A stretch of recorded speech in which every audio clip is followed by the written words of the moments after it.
General Hospital will reveal that at Sonny's apartment, the calm of the night was suddenly shattered by a fierce fire. The flames surged violently, engulfing everything within reach, turning the luxurious apartment into a sea of blazing red fire. The bright orange light of the flames lit up the night sky, blending with the billowing black smoke, creating a tragic and chaotic scene. The crackling of burning wood mixed with the sound of breaking glass, echoing through the air, along with the blaring sirens of fire trucks rushing to the scene.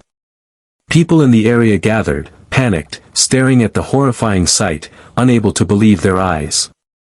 In the midst of the chaos, the most shocking news was that Michael, Sonny's son, was still trapped inside. This news struck Sonny's heart like a knife. He could not bear the thought that Michael, the son he had always protected, was being consumed by the fire. Sonny's face turned pale, his eyes filled with fear and pain as he stared at the door surrounded by flames. Without hesitation, Sonny rushed toward the burning apartment. All the warnings around him could not stop him. The ferocious fire, thick black smoke, and suffocating heat seemed insignificant compared to the pain and despair erupting within him. Sonny's eyes blazed with a determined, blind light, but before he could rush through the fiery door, Jason appeared and blocked his path. Jason, who was always calm in the most dangerous situations, did everything he could to stop Sonny. He grabbed Sonny by the shoulders, using all his strength to keep his friend from rushing into certain death. "Sonny, you can't do this!" Jason shouted, his voice deep and urgent. Sonny struggled in desperation, his eyes blazing with frantic fury. "Michael is in there, Jason. I can't let my son die!"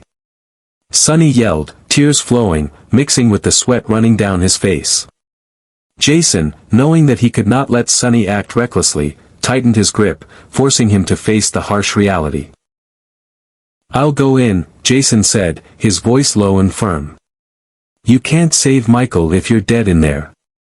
With his last words, Jason pushed Sonny toward the firefighters preparing their equipment, then turned and ran into the burning apartment.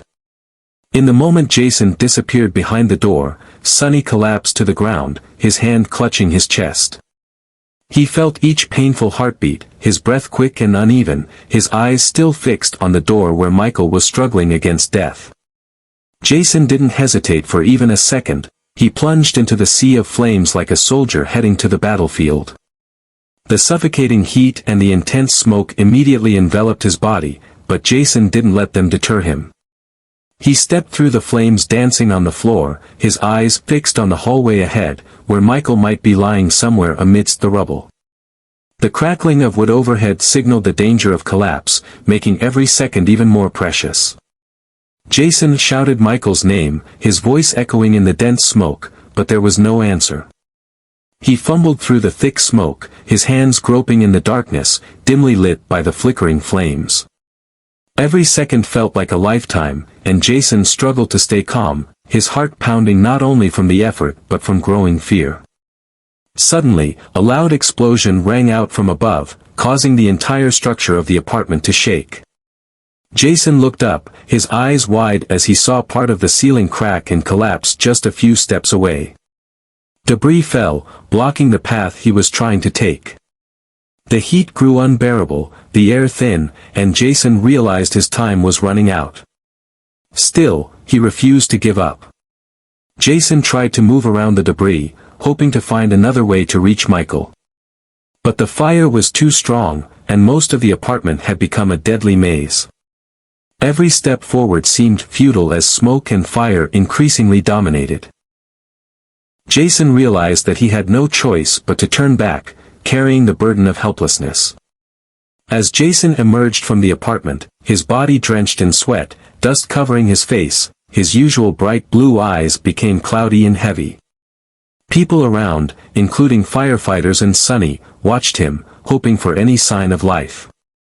But Jason simply shook his head, unable to speak. His eyes said it all, Michael had not survived. Sonny, witnessing Jason's silence, completely collapsed. He sank to the ground, his hands covering his face, sobbing uncontrollably in the suffocating air. Jason stood still, his eyes distant, his heart heavy with the pain of failure. He had not only lost Michael but felt he had let Sonny down in the most crucial moment. The fire had taken not just a life but also burned the last hope in the hearts of those who loved Michael. Sonny fell to the ground as Jason shook his head, his eyes filled with uncontainable disappointment and sorrow. His legs lost all strength, and his body crumpled like a broken statue, with nothing to hold him upright. The pain of losing Michael, the son he had poured all his love and hope into, flared up fiercely within him, as intense and powerful as the fire that had consumed the apartment. His heart felt as though it was being squeezed, each beat heavier and harder with every breath. Sonny's breathing was rapid, each gasp cut off by an invisible pressure crushing his chest. He clutched his chest, his fingers tightening as though to stop the wave of pain rising within him. His face contorted with both physical and emotional pain, tears streaming down endlessly, mixing with the sweat and dust on his skin. Everything around him seemed to fade, and the image of Michael appeared in his memory, the child he once held, the man he had always been proud of. But now, all that was left was ashes. The panicked cries from those around him echoed like distant sounds, unable to pull Sonny back to reality. Medical personnel rushed over, trying to help him. One person lifted Sonny's head, checking his breathing, while others prepared equipment for emergency care. But Sonny's vacant eyes, trembling lips, and weak heartbeat signaled that this shock was more than he could bear. His heart was no longer strong enough to endure any more pain. The quick first aid efforts were immediately applied, an oxygen mask was placed over his mouth, and the defibrillator was ready. But Sonny's body remained motionless, his breathing intermittent, and then ceased. Everyone standing around the scene, from firefighters to curious onlookers, stood in silence before that sight.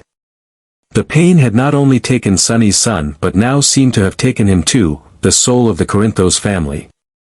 Willow sat down on the hospital steps, her eyes empty, her hands clutching her shirt as though trying to hold on to the last warmth of Michael left in her memory. Tears flowed down her pale face, each drop like a shard from a shattered heart. In her mind, memories of Michael overlapped, from the happy days to recent arguments. Willow couldn't stop blaming herself for the words she never got to say, for the moments she let slip away, and for the invisible distance she created between them. Now, all of it weighed down on her, making every breath feel like it was being torn apart. Not far away, Sasha collapsed on a bench, her hands clutching her stomach as though protecting Michael's unborn child, the child she now knew would never meet its father. The pain within her was not just the loss of the man she loved, but the lonely future she would have to face without Michael by her side. Sasha felt as if everything around her was crumbling, the whole world becoming meaningless when the one person she trusted and depended on was no longer there. Sobs broke from her, but they did little to ease the pain that was slowly eating away at her soul.